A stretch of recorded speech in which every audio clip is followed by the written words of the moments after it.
Han podido hacer la segunda ficha, la que vimos el último día antes de Navidad. No, Navidad complicada. Diga la verdad.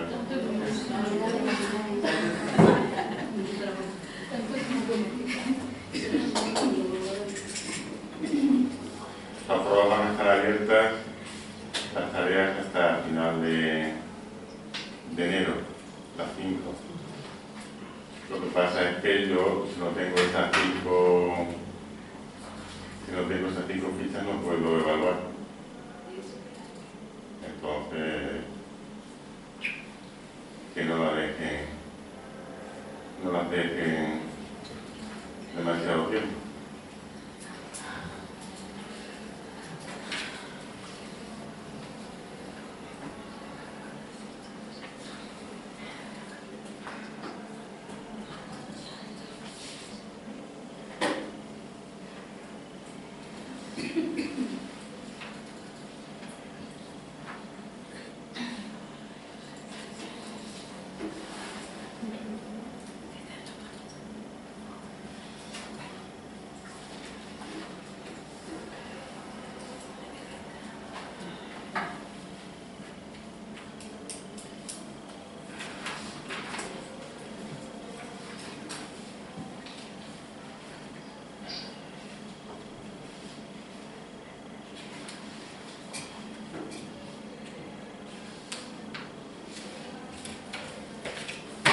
Bien, lo que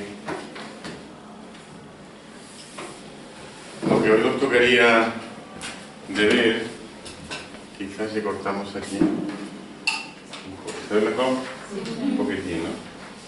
Lo que hoy nos tocaría de ver sería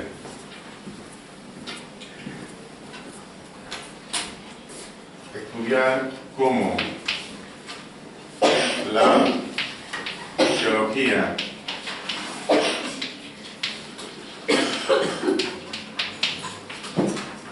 de la conservación para definir lo que es la vida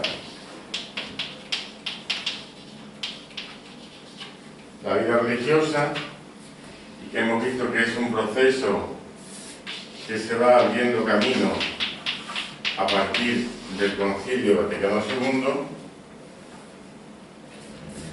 se va asentando en la teología de la Iglesia, se va asentando en el magisterio. Entonces, como ya vimos, sobre todo lo que era Lumen Gentium, hoy nos tocaría ver cómo lo que el Concilio Vaticano II dice en Lumen Gentium de la vida consagrada como vida de consagración se aplica o se desarrolla fundamentalmente en 4 documentos importantes de la Iglesia. 2 son del Concilio Vaticano II. Uno es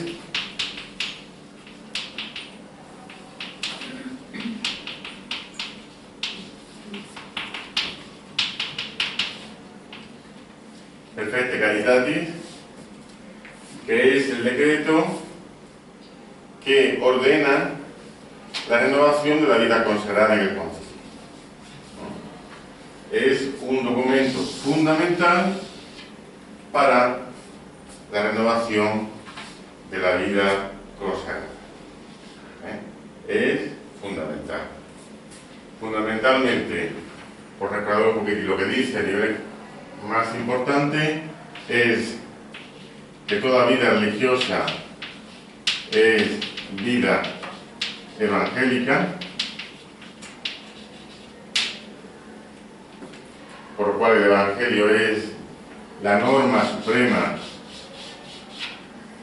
de toda forma de vida religiosa,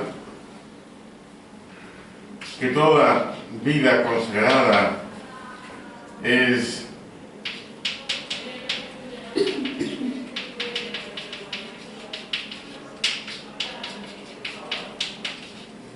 una forma peculiar del seguimiento de Cristo. La secuela Christi se impondrá como el primer mandamiento de todas las formas de vida consagrada en la Iglesia. Y el tercer núcleo es que ordena que todas las formas de vida religiosa vuelvan al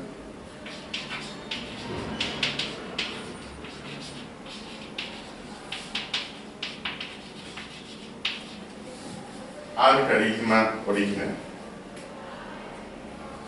¿Por qué? Porque a través del tiempo, sea mucho, sea poco, sean institutos más nuevos, institutos más antiguos, tienen que profundizar en las fuentes carismáticas propias, de cara a poder dar luz a la propia especificidad de cada forma de vida consagrada de la Iglesia. Se subraya lo común, el Evangelio y el seguimiento de Cristo, pero también se pide que se acentúe lo original de cada instituto. Precisamente porque se entiende que todo carisma es un don del Espíritu Santo y como tal debe ser conservado y transmitido en el seno de la Iglesia. Entonces vamos a ver el tema de la consagración en este primer documento. Luego otro documento importante para nosotros va a ser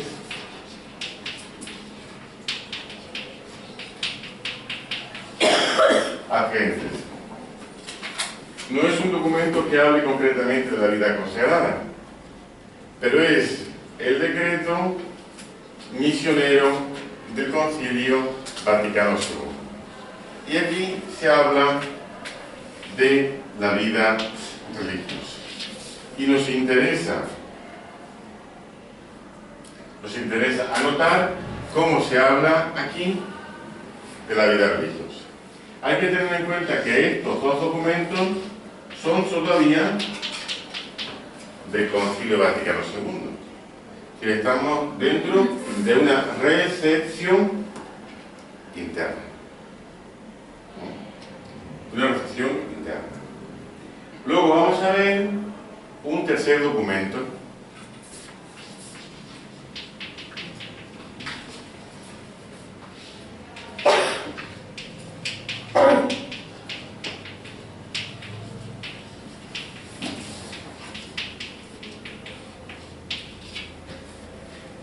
es el ritual de la profesión religiosa. Hasta el Concilio Vaticano II había, digamos, unas formas rituales bastante generales de la profesión religiosa. Después del Concilio Vaticano II, por la reforma litúrgica del misal romano, también se indica que se haga un ritual de profesión religiosa. Además, se recupera el ritual de consagración de vírgenes, que si recuerdan que era una de las formas originales de la Iglesia más antiguas de forma de vida consagrada. Vamos a ver en este ritual cómo aparece la teología del Concilio Vaticano II sobre la vida religiosa como vida consagrada. Y el cuarto y último documento es el Código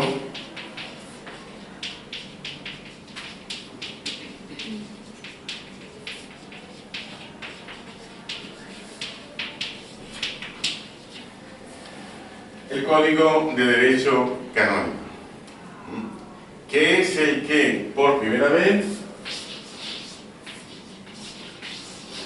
definirá y supondrá un punto de inflexión de la vida religiosa como vida consagrada. Este es el punto de inflexión. El desarrollo posterior lo tendrá Juan Pablo II, que veremos, si Dios quiere, la próxima semana en el documento Vita Consagrata y Redemptoris Donum.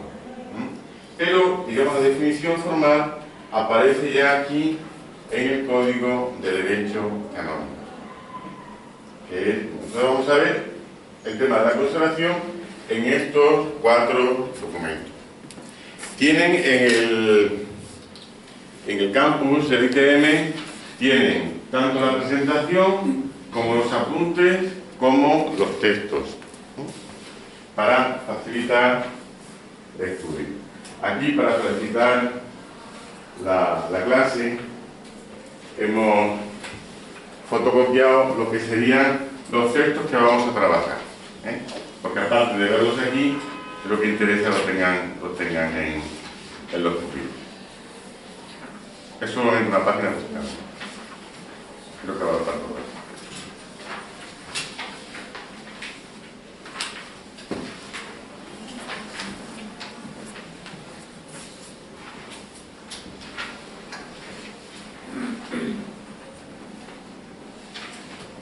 ¿Nos sobra una por ahí?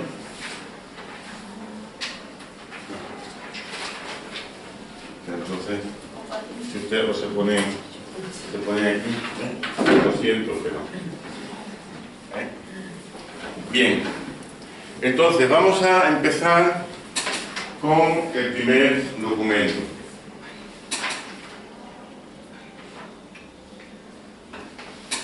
Esto es lo que hemos dicho, ¿no?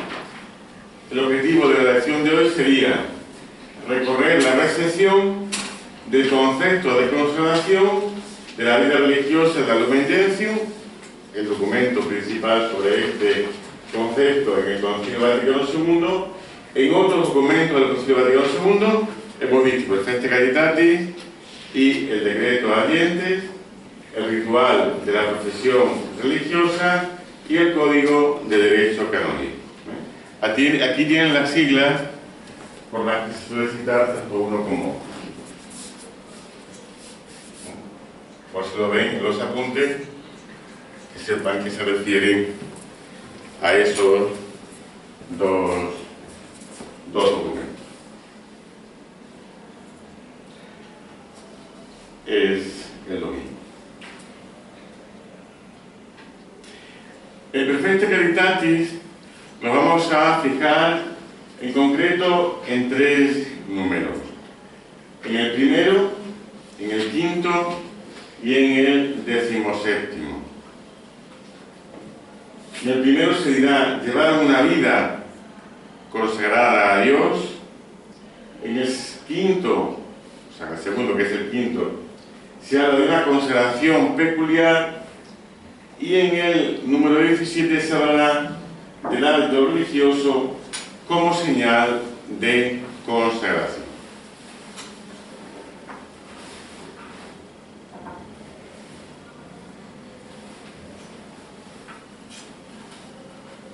Vamos a ver el primer número. ¿Quién quiere leerlo? Desde los principios de la Iglesia, hubo hombres y mujeres que, por la práctica de los consejos evangélicos, se propusieron seguir a Cristo con mayor libertad e imitarle más de cerca, y cada uno a su manera llevaron una vida consagrada a Dios, muchos de los cuales, por inspiración del Espíritu Santo, o vivieron en la soledad o fundaron familias religiosas que la Iglesia recibió y aprobó gustosa con su autoridad. Bien, gracias. Este sería un párrafo del primer número de Perfecta Caritate. ¿Qué elementos habría que destacar en este párrafo?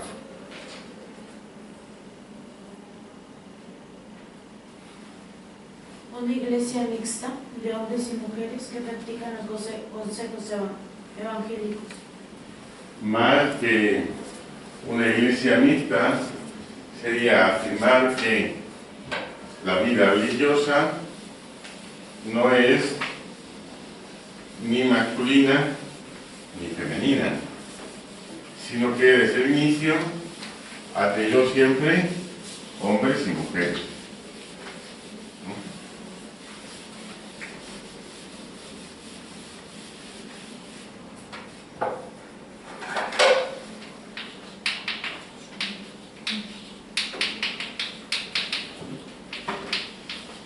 La vida religiosa ha estado siempre formada por hombres y mujeres. ¿Qué más? Se propusieron a seguir Cristo. Seguimiento. El tema del seguimiento, que hemos dicho que es fundamental.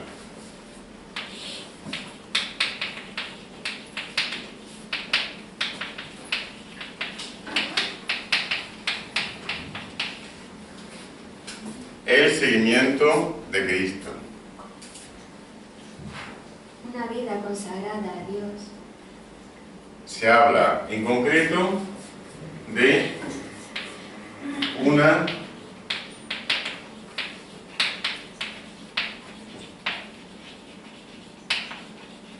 no una vida consagrada cualquiera, sino una vida consagrada a Dios. La razón de la consagración es siempre y por encima de todo Dios. No lo que podamos hacer más o menos, sino Dios.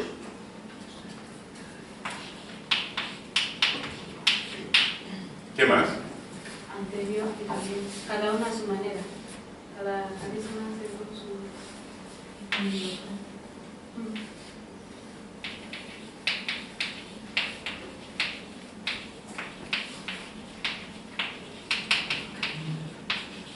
Es decir, se podría hablar de una vida religiosa plural, que ha nacido porque estamos hablando desde los principios de la Iglesia, que siempre ha sido plural. Y esto es una característica de toda la historia de la vida consagrada. Por eso hay que vivir la uniformidad. Y hay que entender que la vida consagrada brota de la Iglesia siempre como una riqueza de pluralidad. Esto es bastante importante. ¿Qué más cosas?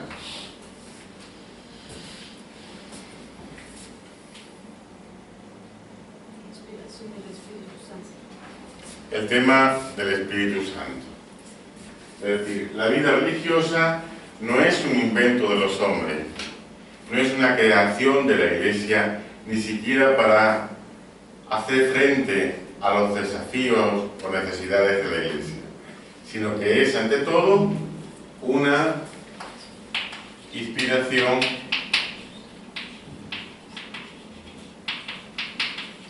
del Espíritu Santo, por lo cual no puede desaparecer, porque no proviene de la contingencia del tiempo, no proviene de la necesidad, sino que proviene del querer de Dios. ¿Qué más cosas?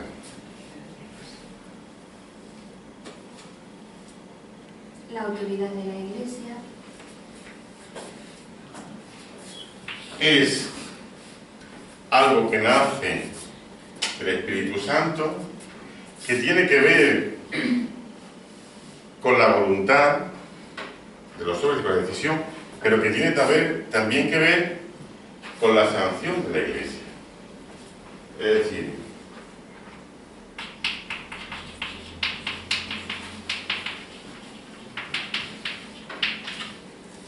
hay una nota de eclesialidad que es propia de la consagración religiosa. No hay consagración religiosa cristiana fuera de la Iglesia. Entre otras cosas porque no hay vocación cristiana que no sea eclesial. Porque todas las vocaciones parten de la palabra. La palabra es un hecho eclesial.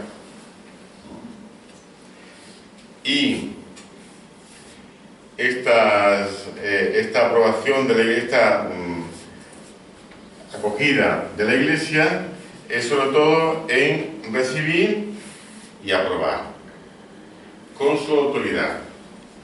Es decir, no es simplemente un permitir, sino que supone la recepción y supone también la regulación. Sí, la Iglesia tiene autoridad para recibir y para regular, para decir qué es y qué no es vida consagrada, y para regular la misma vida consagrada, precisamente para que sea lo que tiene que ser y no otra cosa, sino para que la vida consagrada siga siendo vida consagrada. ¿Qué más elementos importantes tenemos en este texto? La libertad. La libertad.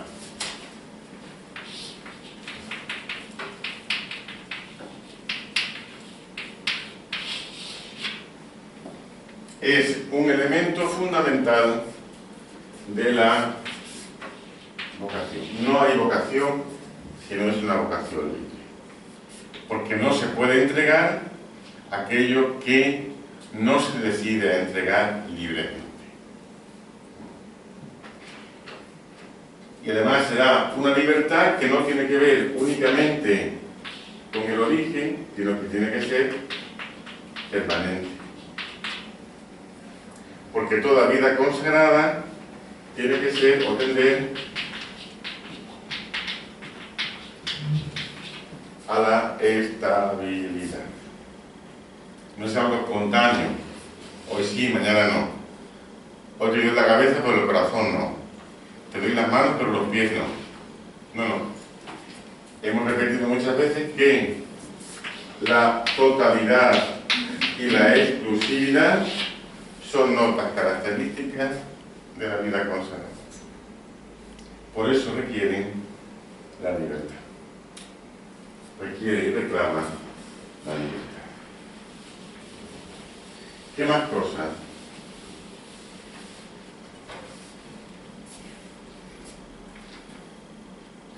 Diferentes familias religiosas, ¿no? Ya se ha ido un poquitín, pero bueno. Aquí decimos, cada una a su manera. Que hay una pluralidad de carismas que no son contradictorios. Los carismas no son nunca contradictorios de la Iglesia, porque están siempre brotando y caminando hacia la comunión. Siempre. La vida consagrada no es un problema de la Iglesia, sino que es una fuerza que refuerza la comunión, que está dentro del corazón mismo de la Iglesia. Por eso esa nota es muy importante. ¿Qué más cosas? La práctica de los consejos.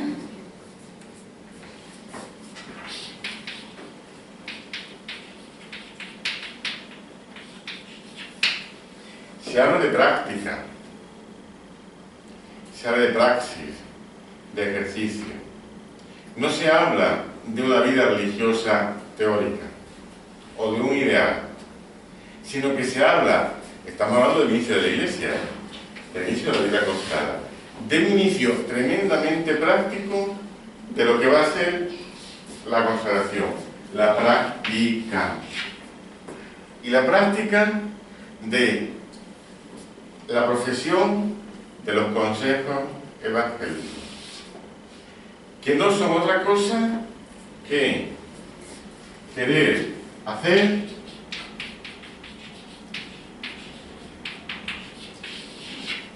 memoria de cómo vivió y predicó ¿quién?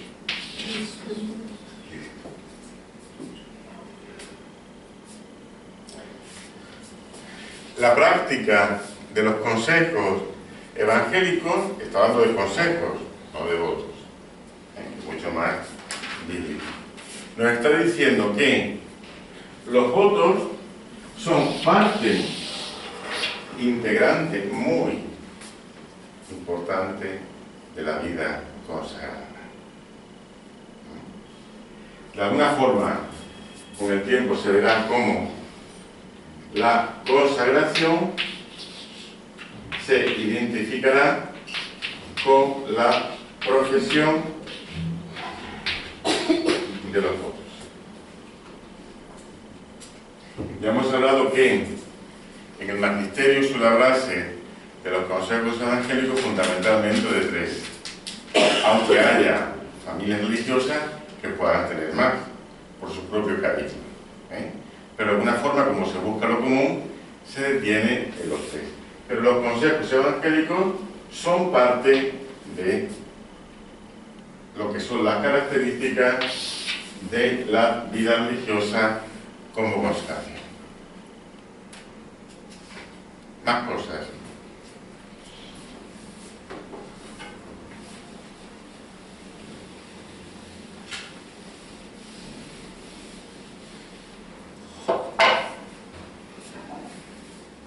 Más cosas.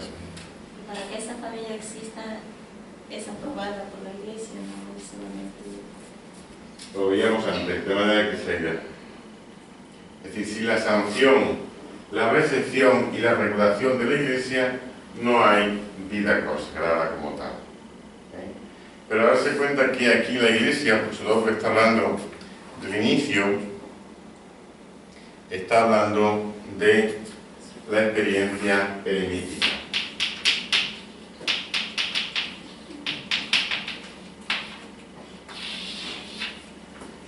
Los eremitas del desierto, junto con vírgenes, son las experiencias más antiguas de vida consagrada. Como está hablando al principio, está diciendo, empiezan aquí, pero automáticamente enseguida dice, o vivieron en la soledad o fundaron familias religiosas. Lo que sí interesa es que, aunque sean formas, digamos, de soledad o formas, digamos, familiares, todas tienen que ser eclesiales. Nunca pueden entenderse como formas individuales, en el caso de experiencias eremíticas, o como formas paralelas, en el caso de las familias. Nuestras órdenes, nuestras congregaciones no son ni pueden ser iglesias paralelas, por muy fuertes que puedan llegar a ser y por muy eficaz que puedan llegar a ser. Están siempre bajo el amparo y al servicio de la Iglesia.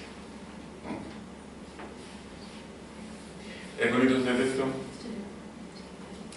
Vemos entonces cómo el concilio, ya antes de cerrarse, va asumiendo lo que el mismo concilio ha dicho, el Lumen Gentium. Cómo va acabando esa teología. Vamos a ver ahora otro número. Bien, esto por concretar. Define la vida religiosa por la práctica de los consejos y por la consagración. La consagración, en latín didatus, reafirma el sentido activo de la oferta a Dios, que es más bien la tradición occidental. Es decir, aquí lo que se dice es que nosotros nos ofrecemos a Dios más que decir que Dios nos ofrece, que es la tradición oriental. Son matices para decir lo mismo. La consagración, parte de la vida religiosa, ha estado presente desde el principio mismo de la Iglesia. No hay historia de la Iglesia sin tener en cuenta la historia de la vida consagrada.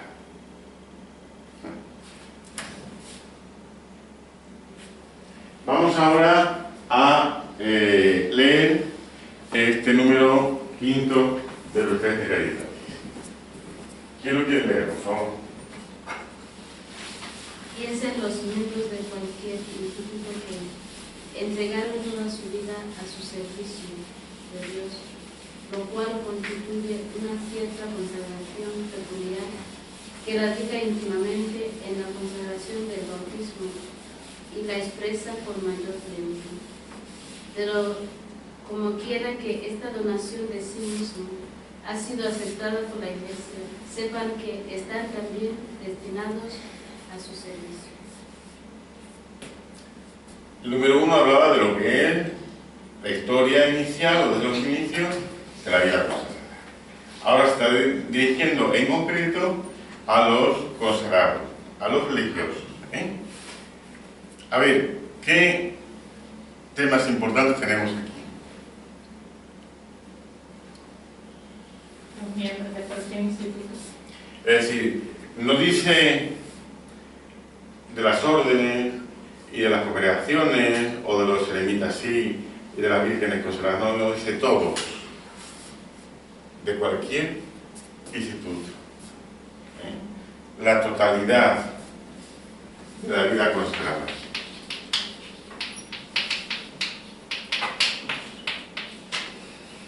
¿Y ahora qué indica? Toda su vida. Entregaron toda su vida a su servicio.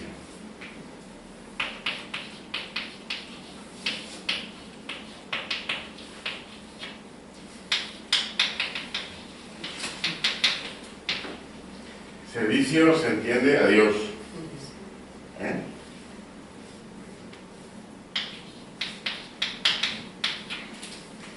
El tema de la totalidad, toda su vida. No es únicamente que se entregasen, por ejemplo, la contemplativa y la dimensión orante. No, entregan toda su vida. La que se dedica a la enseñanza o a la sanidad, simplemente la acción educativa o la acción sanitaria, no. Es la consagración de la vida, que se colorea y se encarna en una acción y misión concreta. En la contemplativa, a los pobres, a los barrios, pero lo importante es que es una consagración vital de toda su vida. Y se refuerza la idea de que es una vida que se entrega al servicio de Dios, no al servicio de la gente o de los más pobres o de la Iglesia. Todo eso encuentra su sentido en la medida que es una entrega a Dios, porque solo Dios salva y solo Dios merece la pena recibir la vida que se entrega, porque Él la ha dado por nosotros. Por eso es un servicio a Dios. ¿Qué más? Sigue diciendo Perfecta Caritatis.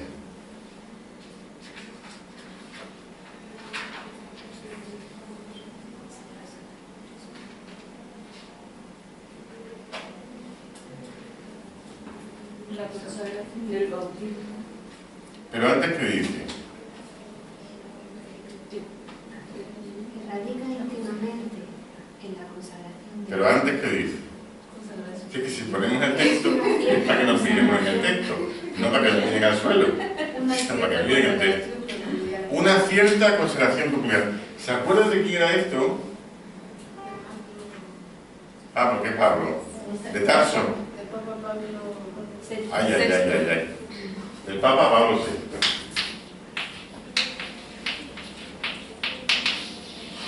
Es el que habló de una cierta consagración peculiar. Y ahora explica cómo es esa cierta consagración peculiar. ¿Por qué? Porque dice que radica íntimamente, es decir, las raíces, la savia, no las echa en el aire, sino que las encuentra ¿dónde? En el bautismo, que es otra consagración, que es una consagración propiamente dicha. Esa cierta consagración peculiar, que es la vida religiosa, se radica íntimamente. Dense cuenta de cada palabra, que en las cosas no es simplemente un echar raíces, sino echar raíces íntimamente. Os estamos hablando de algo tremendamente personal, de algo tremendamente espiritual, de unas raíces de intimidad, Estamos hablando de una llamada vocacional. Una llamada vocacional que se engarza, se enraiza en el bautismo, que es una consagración.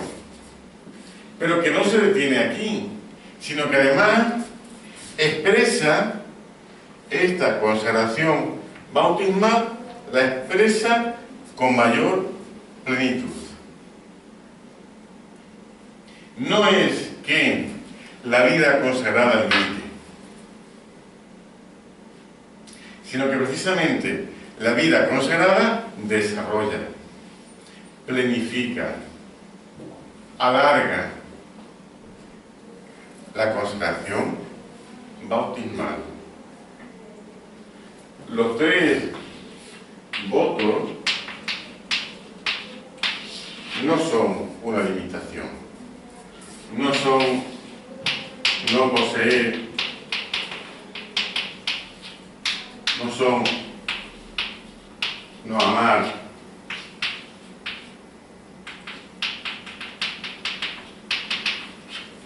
no decidir, sino que suponen una opción positiva de libertad,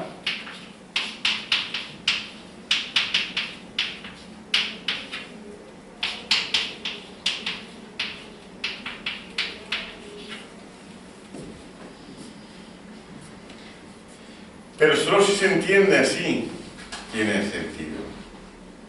Si no, sí que son una limitación. Esto lleva a una consideración positiva de los consejos evangélicos,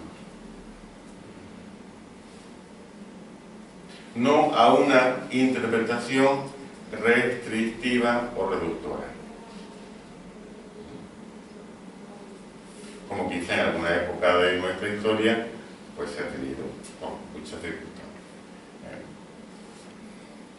Entonces tenemos que la vida consagrada es una consagración peculiar, evidentemente, de una forma original, que se enraiza íntimamente en la consagración del bautismo y además la expresa con mayor plenitud. Pero además, ¿qué dice este número de Perfecta Caritatis? Relación de sí mismo. Vuelve a recuperar el tema de la entrega.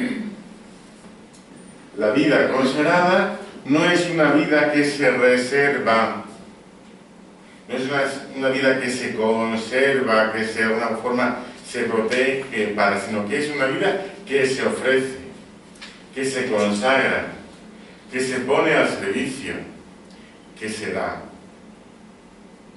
Y precisamente por eso, pero como quiera que esta donación de sí mismo ha sido aceptada por la Iglesia, el tema de la eclesialidad de la vida consagrada, sepan que están también destinados a su servicio. Es decir, evidentemente, la vida consagrada está al servicio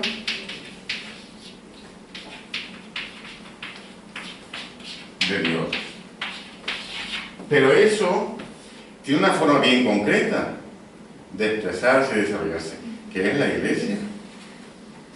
Pero la Iglesia entendida en sentido amplio, no en sentido reductivo, no en sentido de templo, o en sentido del obispo, de la jerarquía, o de... No, de la Iglesia en el sentido grande, como la ha definido el Concilio Vaticano II, sacramento universal de salvación, es decir, como instrumento de acercar Dios a los hombres para que los hombres se acerquen a Dios.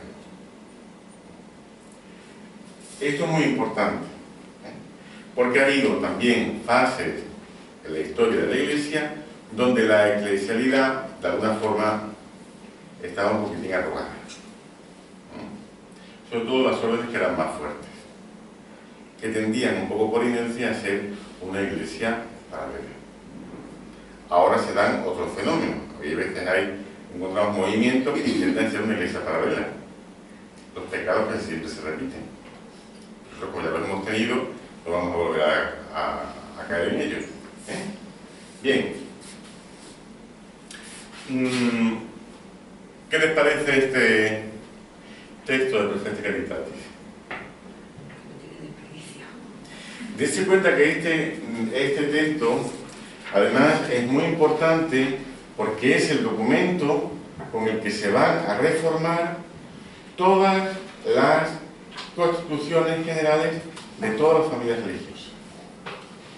Cuando el Concilio dice, refórmese la vida a partir del decreto Perfecta Caritatis. Por eso, cada palabra de este decreto va a ser importante, porque va a haber que traducirlo al carisma benedictino, al carisma concepcionista, al carisma de la Purísima, al carisma salesiano. Va a haber que traducirlo y no va a ser fácil, pero precisamente como tenemos una riqueza tan grande en lo común, eso nos va a dar fuerza, aunque inicialmente pudiera producir cierto desencanto. ¿Por qué?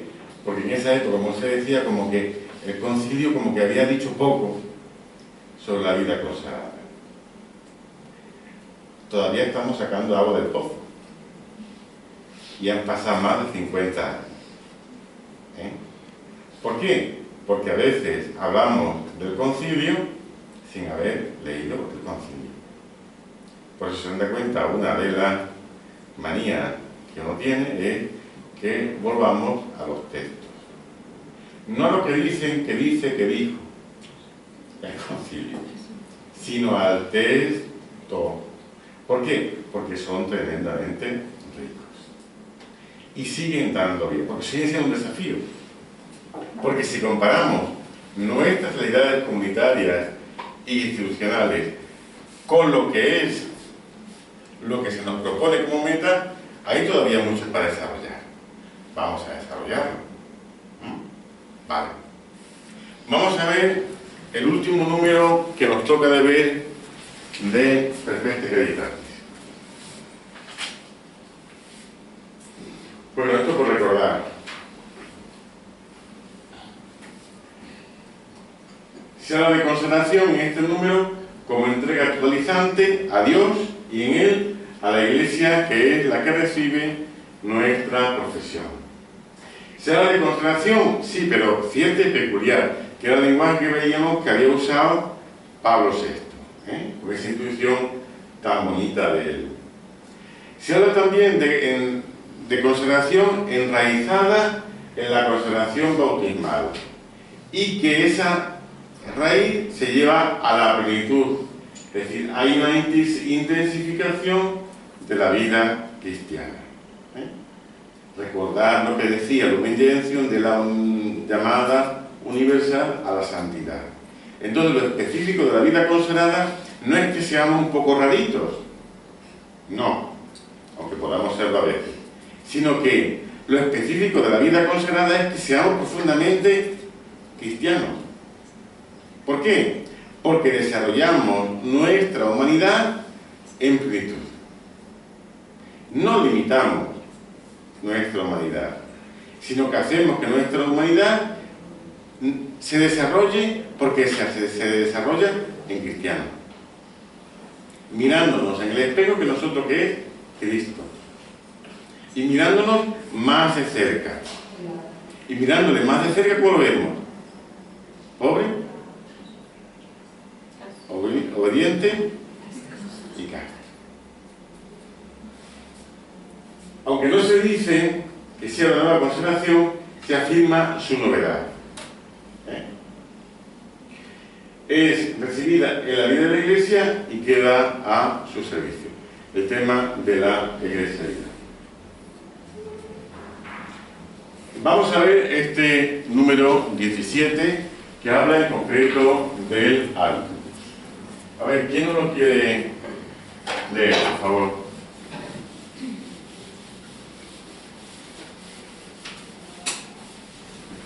El hábito religioso, como signo que es de consagración, ha de ser sencillo y modesto, pobre a la vez que decente, que convenga además a la exigencia de la salud y acomodada a las circunstancias del tiempo y lugares, y a las necesidades del ministerio. Bien. Hasta el concilio se entendía que toda forma de vida religiosa usaba un hábito, un vestido distintivo, desde los eremitas hasta las formas más comunitarias, desde las órdenes militares hasta las formas más caritativas. En torno a los años 40, 50, empieza a surgir en la Iglesia lo que luego se llamará los institutos de vida consagrada, de vida secular, que prescinden de lo que es el hábito. El concilio habla de la renovación de la vida consagrada. Y siendo el hábito uno de los distintivos diferenciadores e identificadores de la vida consagrada, también pide que se reforme. A nosotros no nos interesa en esta sede el tema de si hábito sí, hábito no, no es el tema ahora. Lo que sí interesa es que nos fijemos en que al hablar del hábito religioso se habla de él como signo que es de consagración. Por lo tanto, se da una capacidad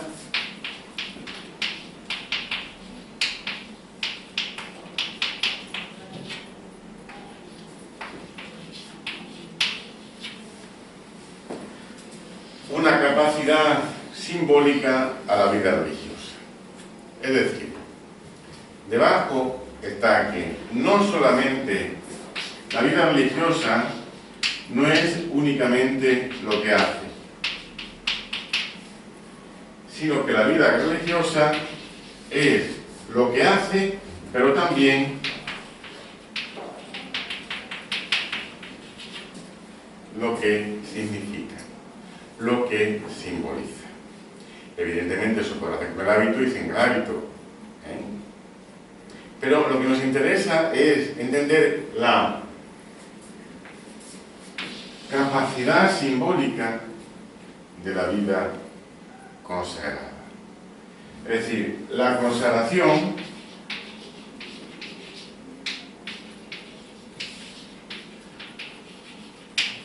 no es simplemente para hacer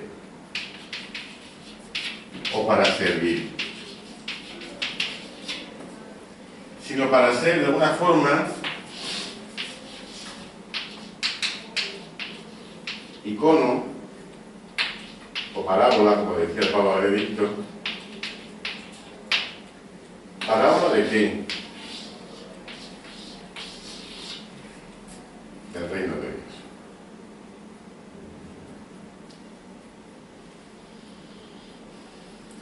Entre otras cosas porque nuestras acciones siempre van a ser limitadas.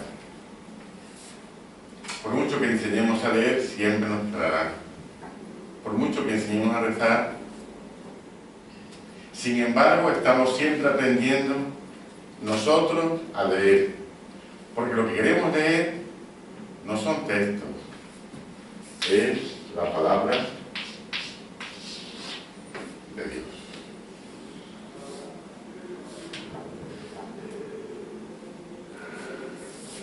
¿Se entiende esta característica simbólica de la vida consagrada? Yo no lo entiendo todavía. ¿Por qué? Yo no lo explico bien. A Porque ver. no entiendo todavía cómo un vestido, yo sé que es icónico que la gente ve y es un signo, ¿no? Pero la consagración en el hábito no entiendo todavía. Bien, pero estamos diciendo que aquí no estamos hablando de hábito sí, hábito no. Sí. Es decir, una religiosa es religiosa Sí. con la toca y se la toca. Sí. Cuando estamos durmiendo y cuando estamos en el coro. Cuando estamos en la escuela, en el hospital, en el obrador o fregando el suelo. Lo que estamos diciendo es, estamos hablando de un contexto donde no se entendía la vida religiosa sin hábito, que no es la realidad actual. O sea, el esquema mental ha cambiado. Lo que sí nos interesa es entender que el concilio reconoce una capacidad simbólica. Y esa capacidad simbólica requiere de todo lo humano, también de la forma de vestir. Es decir,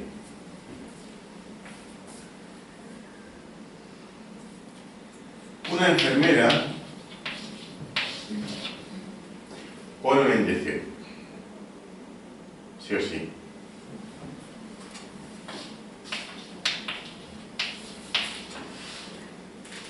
Una religiosa que trabaja en un hospital es una enfermera.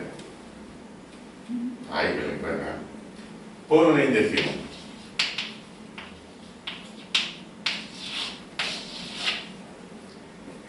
En la acción, ¿qué diferencia hay? La manera de En el hecho concreto de la inyección, ¿qué diferencia hay? Ninguna. Sí, si la inyección es la que toca con ella y la pone bien, se cura de todo. Lo que necesitamos todos. No hay diferencia. Y sin embargo, aquí hay un plus que no tiene por qué darse. Puede ser que la enfermera, vamos a llamarla así, laica, auxiliar, sea mucho más profesional e encuentre mejor la vena para que no te duela, porque puede ser todo eso, ¿de acuerdo? Pero la capacidad simbólica de esa religiosa enfermera tiene que ser mayor. ¿Por qué? Pues porque no se limita únicamente a dar salud, sino porque une salud y salvación. Porque no lo hace profesionalmente para poder llevarse el pan a su casa, aunque también tenga que tener su sueldo, sino que lo hace con la única espera de una paga en el reino de los cielos.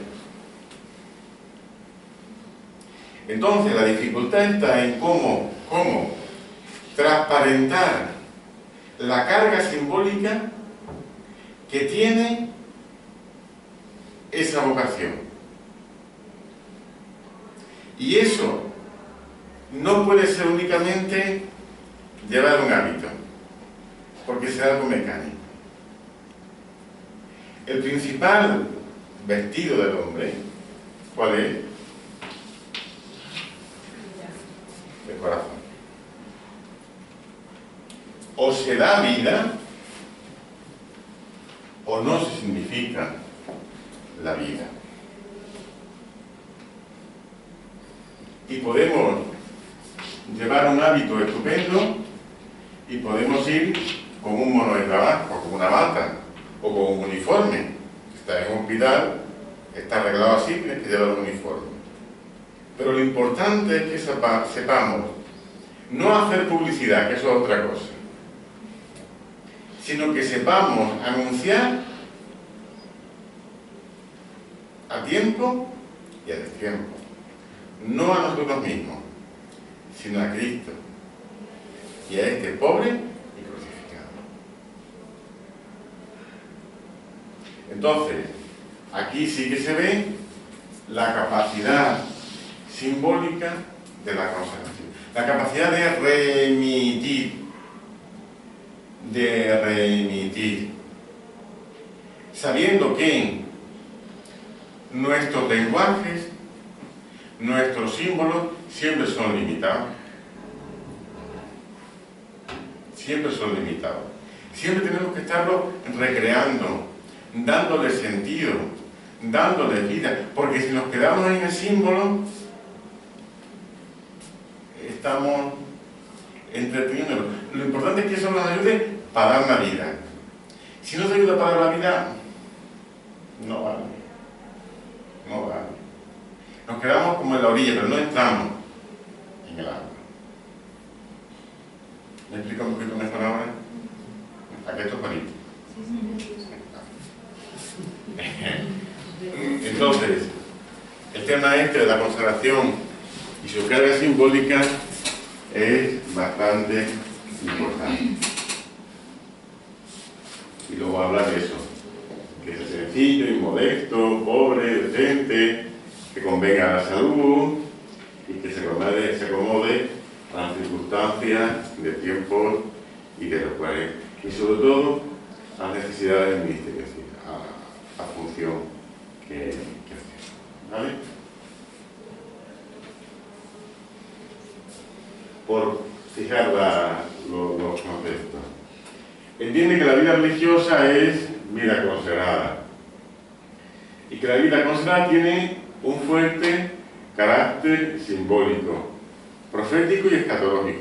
Es decir, simbólico precisamente porque remite a, profético porque anuncia y escatológico porque invita a los cielos nuevos, a la tierra nueva. No se limita a lo que es el aquí y ahora, sino que va más allá. La vida consagrada en cuanto a signo ha de tener visibilidad, es decir, su propia visibilidad, no cualquier visibilidad. Mira ahora, su propia visibilidad. No estamos llamados a ser protagonistas, ni a darnos publicidad de nosotros mismos, sino que estamos llamados a ser una referencia, un icono que remita a, donde lo importante es lo que remitimos, no que nos anunciemos a nosotros mismos con nuestras obras. Por añadir, la teología de la vida consagrada ha tratado más del hábito como nueva vestidura bautismal. Si recordamos que en el bautismo recibimos la vestidura blanca de ser una criatura nueva, que como uniforme de conversión penitencial, que fue un poco a partir de la Edad Media la teología que se impuso, es decir, como una especie de uniforme austero que ayudara a la misión, que eso más o menos no se ha desarrollado antes por el concilio, se ha desarrollado más el tema de un nuevo querer revestirse de Cristo. Precisamente por esa incardinación de la consagración bautismal, de la consagración religiosa, en la consagración bautismal. ¿Vale?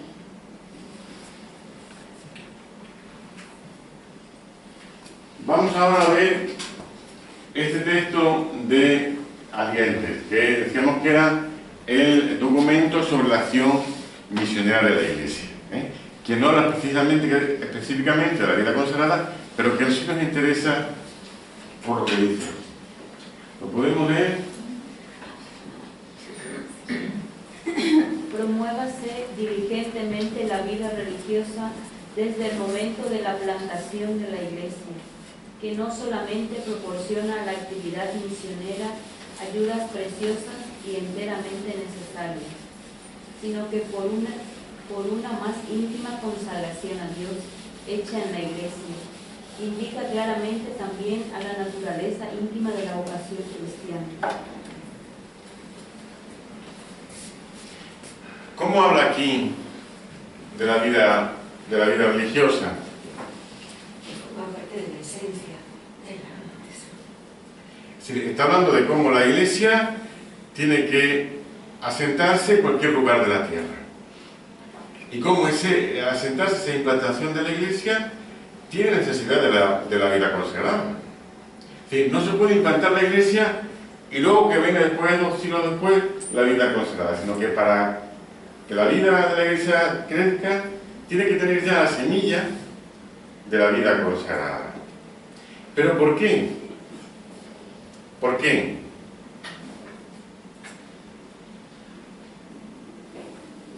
¿Por qué es necesaria la vida consagrada? Por lo que hace, pues necesitamos escuelas, necesitamos hospitales, necesitamos catequistas. Promuévase la vida religiosa desde el momento de la plantación de la Iglesia, que no solamente proporciona a la actividad misionera ayudas preciosas y enteramente necesarias. Que es bueno, es decir, que sabe que ser religioso hay más ayuda, más presencia de iglesia, más acción pastoral, ¿de acuerdo? Pero no solamente por lo que hace, sino por la capacidad simbólica, sino que por una más íntima consagración a Dios hecha en la Iglesia, indica la vida religiosa claramente también a la naturaleza íntima de la vocación cristiana. Es decir, la radicalidad de la vida consagrada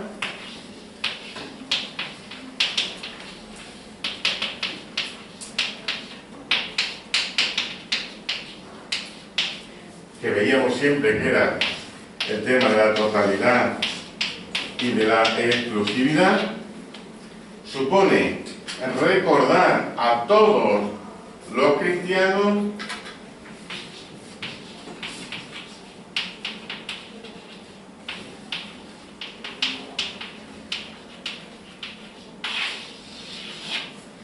lo más íntimo de la vocación cristiana, que es siempre la unión con Dios.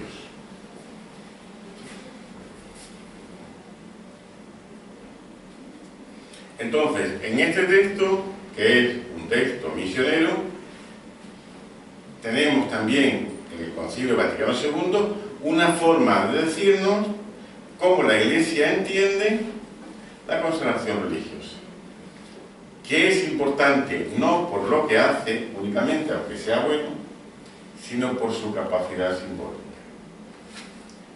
por su capacidad de remitir, de ser una referencia, de ser un espejo para todos.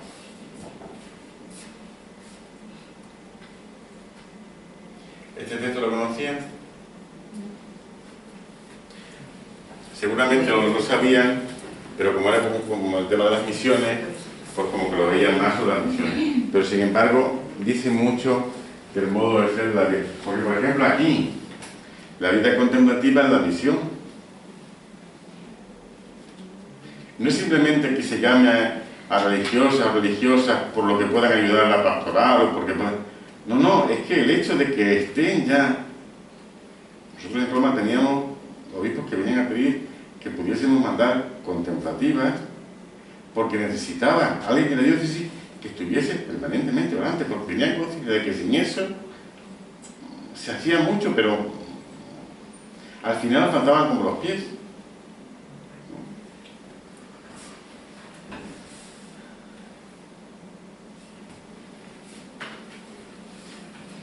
Esto es, vamos a pasar. Es lo que hemos... Vamos ahora a ver un poco lo que dice el ritual. Como decíamos, hasta el Concilio Vaticano II había una serie de rituales muy generales, muy flexibles. Cada familia religiosa tenía sus tradiciones, bueno, tuvo la conveniencia de hacer un ritual para toda la iglesia, para toda forma de vida consagrada. De este ritual luego cada familia religiosa hizo el propio. Sobre ese propio que tiene cada familia religiosa es la tarea que van a tener que hacer. Ya está colocada.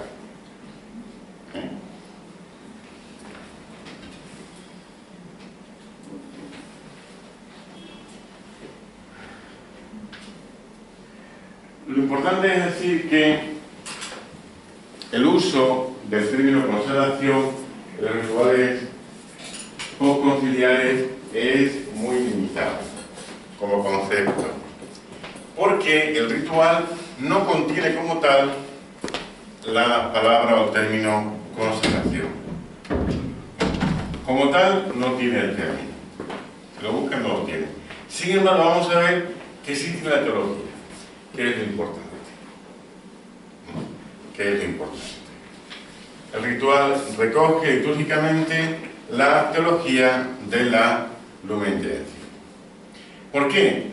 Porque hay una tendencia a la sacramentalización de la consagración, es decir, a una consideración casi como sacramento, casi como sacramento de la vida consagrada. ¿Por qué? Porque hay una liturgia oficial, hay una objetivización, es decir, hay una solidez eclesial en la formulación de la profesión religiosa, hay un compromiso y un reconocimiento eclesial, claro, y hay también la entrada en la esfera de lo simbólico, lo que decíamos, de lo referencial. Y además hay una bendición y rúbrica de la Iglesia, hay una sanción eclesial. Es decir, hay en el ritual una consideración muy positiva de la vida religiosa como consagración, aunque no se use el término de consagración. Pero sí hay esa teología por debajo.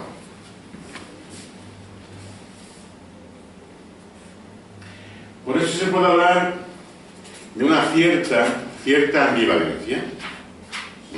Una cierta ambivalencia. El ritual no dice con solemnidad, aunque estemos ante una nueva consagración. Pero sí se solemniza la profesión como profundización bautismal con un rito nuevo, con una bendición y oración solemne de la Iglesia, en la que se acoge oficialmente este propósito de entrega que hacen quienes profesan. Las oraciones ecológicas, es decir, las importantes de la consagración, sí que recogen que la profesión es una consagración. También la rúbrica de la bendición. Hay que entender que había familias religiosas que por la antigüedad habían conservado un patrimonio ritual litúrgico mucho más rico de la profesión. Pero los institutos nuevos, sobre todo del siglo XVIII y XIX, que no tenían esas raíces tan grandes, la profesión era como muy débil litúrgicamente. Entonces lo que hace ahora la Iglesia es unificar y dar mucha más solidez, dar mucha más hondura celebración. El ritual se mueve con sobriedad y moderación y apunta con claridad suficiente hacia una realidad que se rubrica litúrgicamente, en la que se profundiza en la consagración bautismal y que se sitúa en el ámbito de la consagración. La oración solemne de bendición, que tiene forma de epíclesis, la forma es de la consagración, es decir, de la Eucaristía, con lo cual no se dice, pero está, con lo cual es una consagración bautismal. Se sitúa la profesión religiosa en el terreno de la santidad, que, si recuerdan, era una forma bíblica de traducir el tema de la consagración.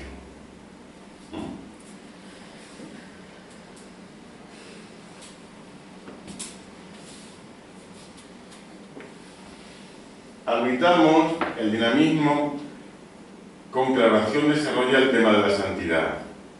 Dios es el principio y fuente de toda santidad. Cristo Jesús es el esplendor de la santidad del Padre. Cristo, en su misterio pascual, ha santificado la Iglesia. Ella ha sido hecha partícipe de los dones del Espíritu de Santidad, que se invoca sobre los nuevos profesos, a los cuales se les desea que pueda cantar la alabanza perenne a Dios en la asamblea de los santos. Es un comentario del Padre Auge a esa bendición que cierra lo que es la bendición que se hace sobre los que profesan. Vamos un poco a caballo, pero es que hay que hacerlo así. Entonces, hemos visto el Vaticano II, hemos visto el ritual, y ahora vamos a ver dos números concretos del Código de Derecho Canónico. Ustedes saben que toda reforma eclesial se actúa principalmente por tres instrumentos, que son el misal, que son el código y que son, ¿cuál es el tercero? Eso lo hemos visto en los mismos. Catecismo, código y misa.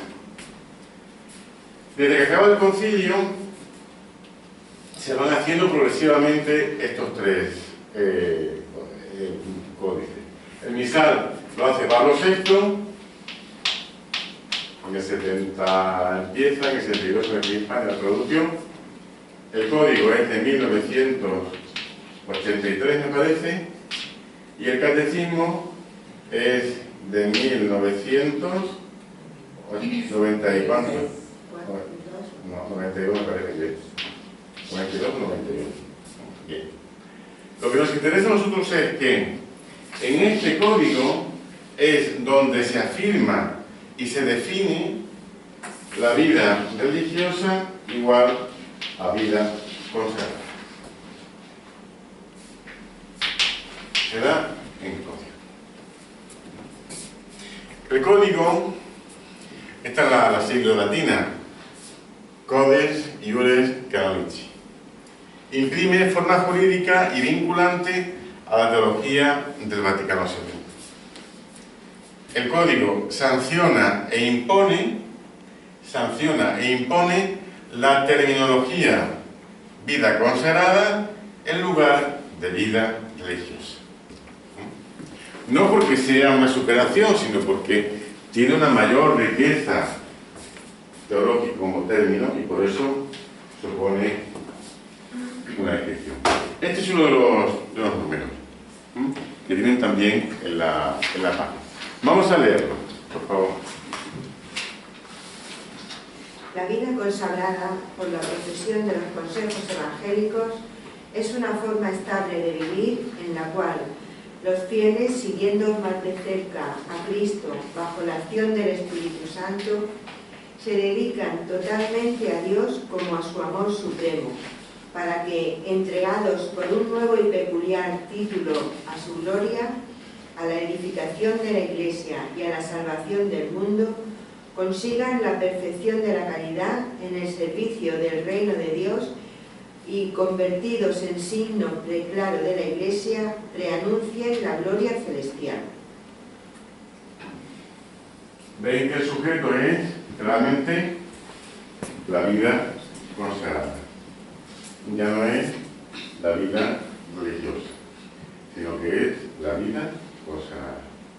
Y lo que hace aquí es una descripción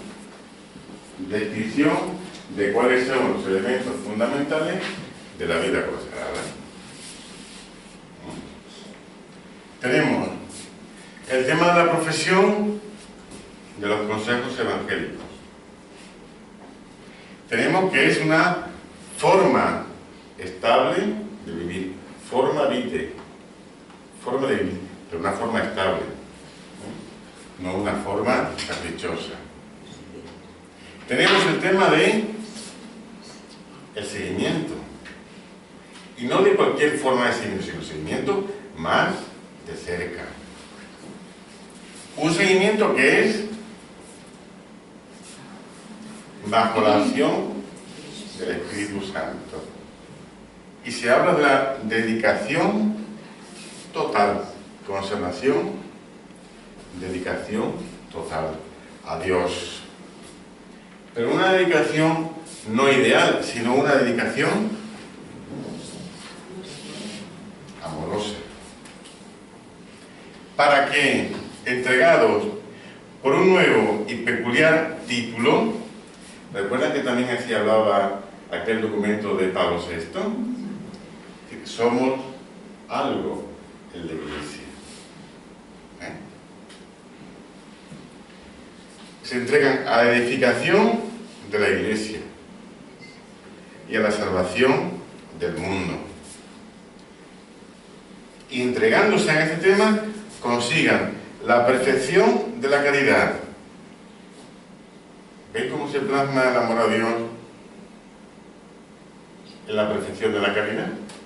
Construyendo la Iglesia y procurando la salvación del mundo. En el servicio del reino de Dios. Y de nuevo vuelve. Convertidos en signo preclaro de la Iglesia, preanuncian la gloria celestial. ¿Ven cómo está aquí la capacidad simbólica de la vida religiosa?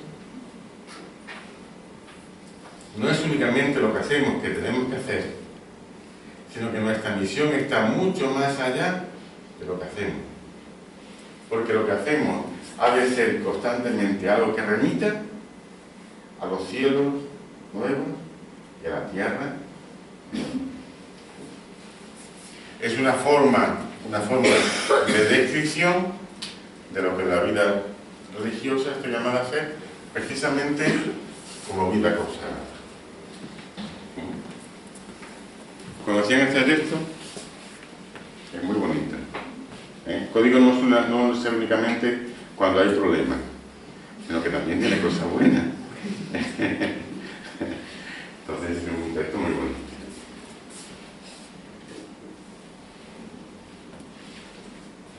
Lo que decíamos, el primer canon de la vida consagrada, más que llegar a definir la teología de la vida consagrada, ofrece una descripción de aquello que es la vida consagrada. No es tanto una definición, sino una descripción. Por lo tanto, parte de la vida.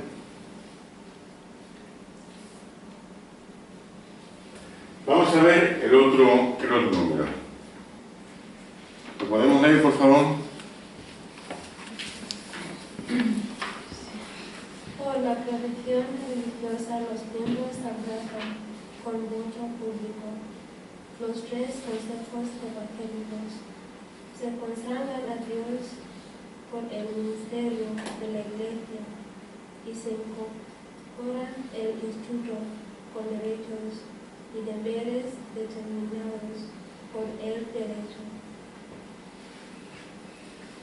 Aquí se habla ya de cómo esa consagración se hace patente, de cómo se formula esa profesión, esa consagración. Por la profesión religiosa, abrazan, ¿qué abrazan?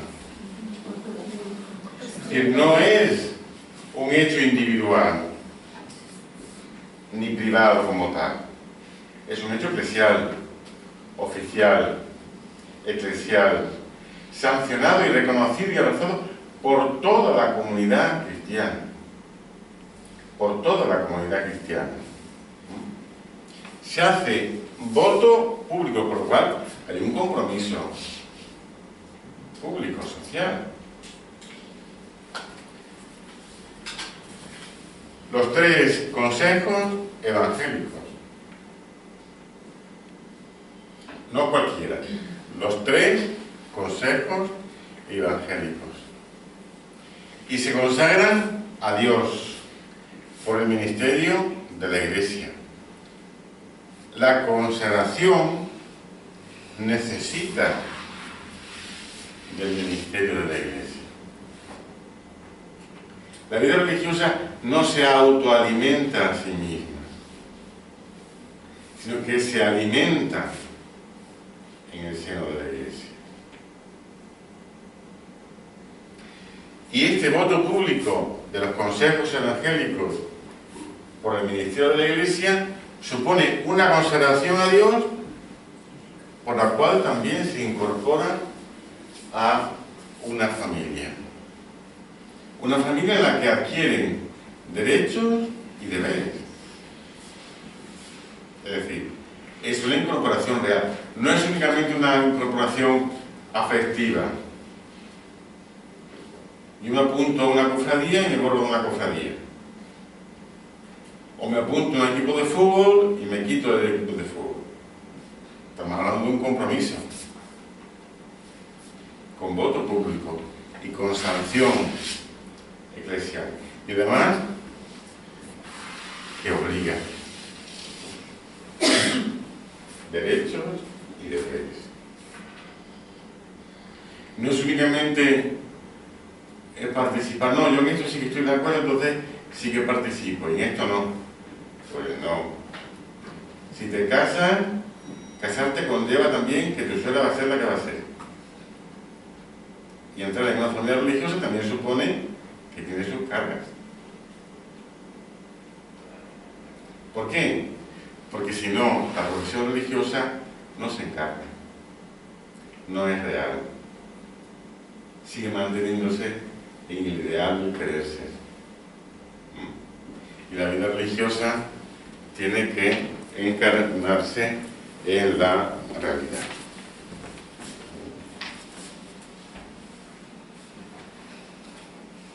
Aquí y así se define la profesión religiosa como una consagración por los 3 elementos que están a la base de la terminología sacral de lo que era el derecho romano.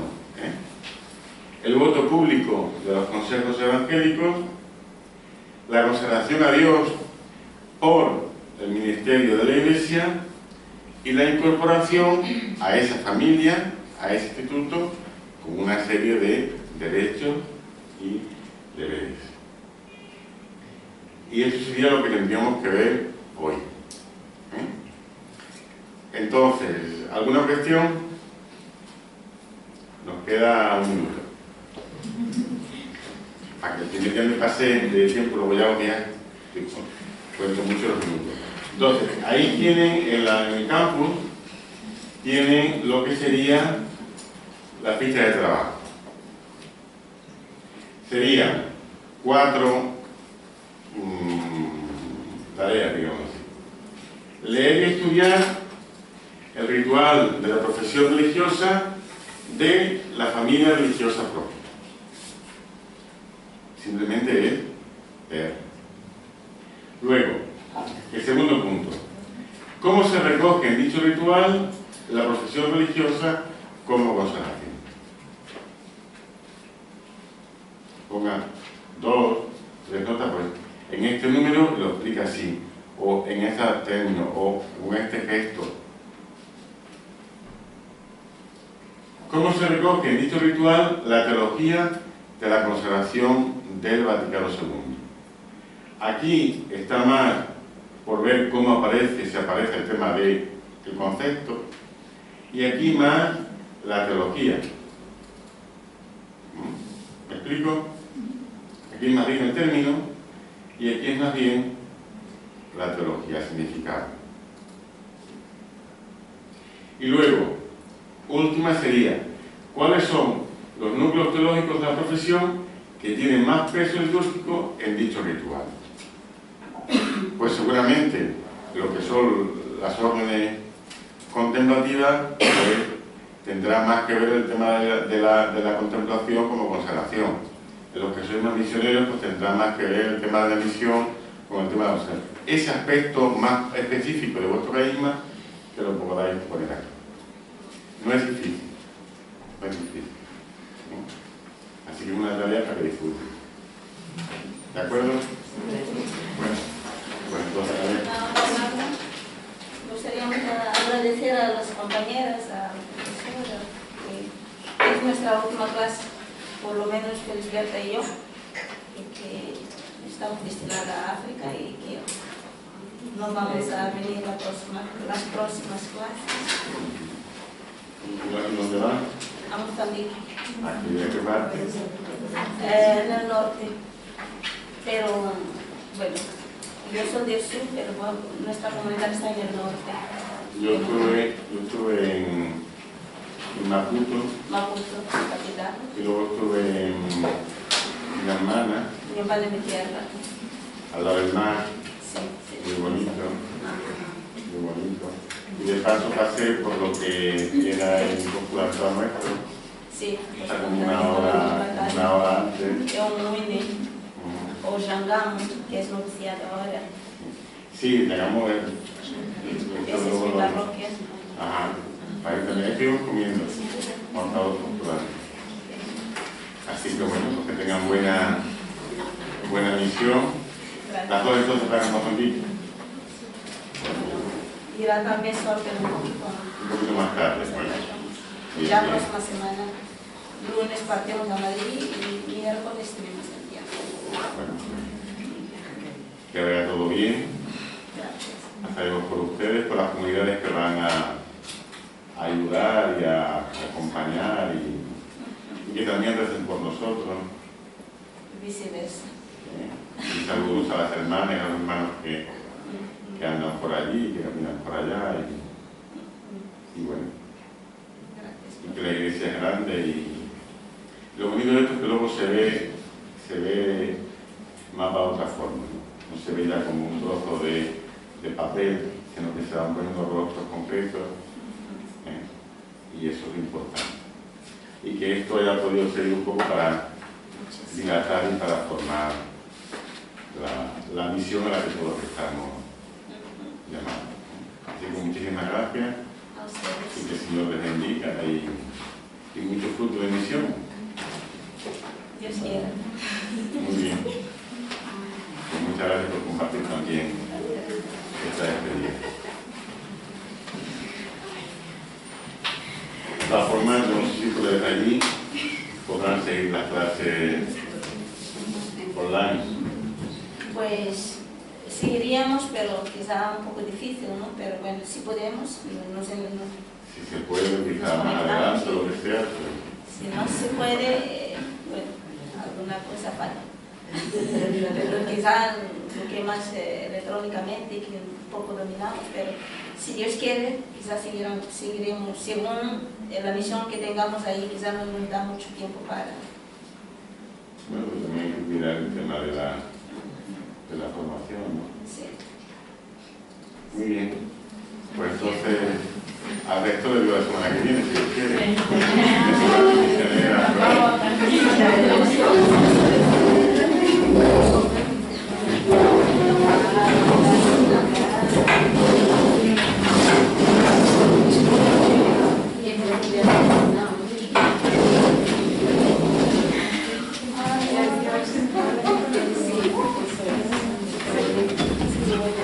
El papel de la... Gracias.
La imagen, la página.